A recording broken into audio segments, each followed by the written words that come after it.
मिलन, कल प्रधानमंत्री नरेंद्र मोदी ने बहुत सारे राज्यों के साथ एक कोरोना समीक्षा बैठक की है। डर इसलिए लगता है उन लोगों को जो बेचारे रोज कुआं खोदते हैं, पानी पीते हैं, मतलब रोज कमाते हैं और रोज खाते हैं। अगर शाम को कुछ 100, 200, 500 रुपए लेकर जाएंगे तभी घर का चूल्हा जलता है। ऐसे लोगों में मिलन बहुत ज्यादा डर बैठ गया कि बहुत तेजी से कोरोना फैल रहा है, मजदूर वापस लौटने लगे, घर जाने लगे, उन्हें रोका जा रहा है।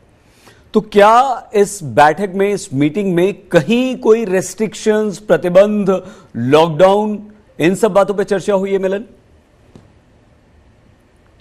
देखिए, ये बहुत अहम मीटिंग रही है प्रधानमंत्री और बाकी राज्यों के जो मुख्यमंत्री थे उनके बीच, क्योंकि इसमें समीक्षा करना इस बात का बहुत जरूरी था कि कितना वैक्सीनेशन हर राज्य में हुआ है, कितने आंकड़े इस वक्त केसेस के हम देख रहे हैं, क्योंकि लगातार ये जो बढ़ते हुए आंकड़े हैं ये सामने आ रहे हैं, लोग टेस्ट करवा रहे हैं, इसीलिए ये पॉसिबल हो पा रहा है।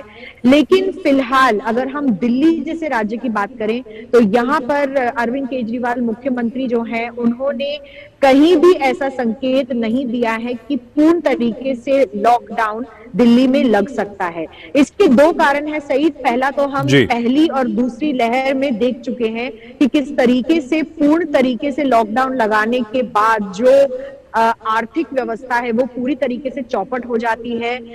आम आदमी, जो गरीब आदमी है, उसको सबसे ज्यादा दिक्कतों का सामना करना पड़ता है। तो इस वक्त स्थिति इतनी भयावह नहीं है दिल्ली में। जो लोग अस्पताल जाना चाह रहे हैं उनके लिए बेड्स भी अवेलेबल है दिल्ली में, और जो अपने दफ्तर जा भी रहे हैं वो सब टेस्ट करा रहे हैं, लोग मास्क भी लगा रहे हैं। और यही कारण है कि दिल्ली में मुख्यमंत्री ने, और हमने भी कुछ अधिकारियों से बात की, उनसे पूछा तो उनका भी यही कहना है कि फिलहाल यहाँ पर कोई स्ट्रिक्ट लॉकडाउन लगाने की बात नहीं की जा रही है। हाँ, नाइट कर्फ्यू का इम्प्लीमेंटेशन और वीकेंड कर्फ्यू का इम्प्लीमेंटेशन स्ट्रिक्ट किया जा सकता है।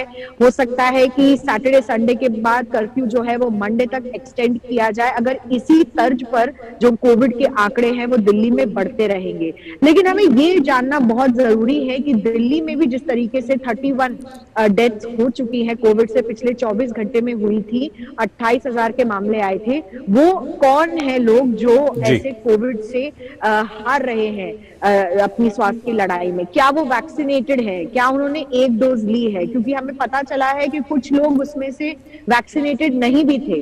और सबसे ज्यादा जो है बुजुर्गों पर कोविड अपना जोर फिर से बना रहा है, क्योंकि हम कहते आ रहे थे कि ओमिक्रॉन एक तरीके से माइल्ड है, लेकिन ये धारणा हमें अब बदलनी पड़ेगी, क्योंकि बुजुर्गों में 60 वर्ष के ऊपर जो लोग हैं उसमें ओमिक्रॉन दिक्कत कर रहा है, और इन्हीं लोगों को अस्पतालों में आईसीयू पे, वेंटिलेटर पर पहुंचा रहा है। तो हमें बहुत केयरफुल रहना पड़ेगा इस धारणा से कि ओमिक्रॉन को एक नजले जुकाम की तरह ना ट्रीट करें। और दिल्ली में खासकर, बाकी राज्यों में भी, महाराष्ट्र में भी पूर्ण तरीके से लॉकडाउन इसलिए नहीं लगाया जा रहा है क्योंकि इससे सरकारों को इस वक्त पता है कि बहुत ज्यादा नुकसान झेलना पड़ता है। पलायन एक चीज है, जो गरीब मजदूरों का पलायन हुआ था पहली दूसरी लहर में, वो स्थिति दोबारा ना आए। इस कारण से जो निजी दफ्तर हैं उन्हें पहले ही कह दिया गया है जहां तक पॉसिबल हो आप घर से काम करें, ऑनलाइन से काम करें, और फिजिकल अपीयरेंस की जरूरत नहीं है। लेकिन कई ऐसी चीजें हैं जहां पर लोगों को काम के लिए जाना पड़ता है, जैसे हमारे डॉक्टर्स हैं, कोविड वॉरियर्स हैं, फ्रंटलाइन वर्कर्स हैं, पुलिस कर्मी हैं, एसेंशियल वर्कर्स हैं, खाने पीने की सामान है, दवाइयां हैं, हम जैसे जर्नलिस्ट भी हैं जो फील्ड पर जा रहे हैं, रिपोर्टिंग कर रहे हैं। तो ऐसे लोगों को एसेंशियल कैटेगरी में डाला जा रहा है, और इसी चक्कर में बाकी लोगों से कहा जा रहा है कि जब तक एसेंशियल नहीं है ट्रैवल करना, आप घर में रहें। लेकिन लॉकडाउन जैसी स्थिति फिलहाल नहीं सरकारें लगाना चाह रही हैं।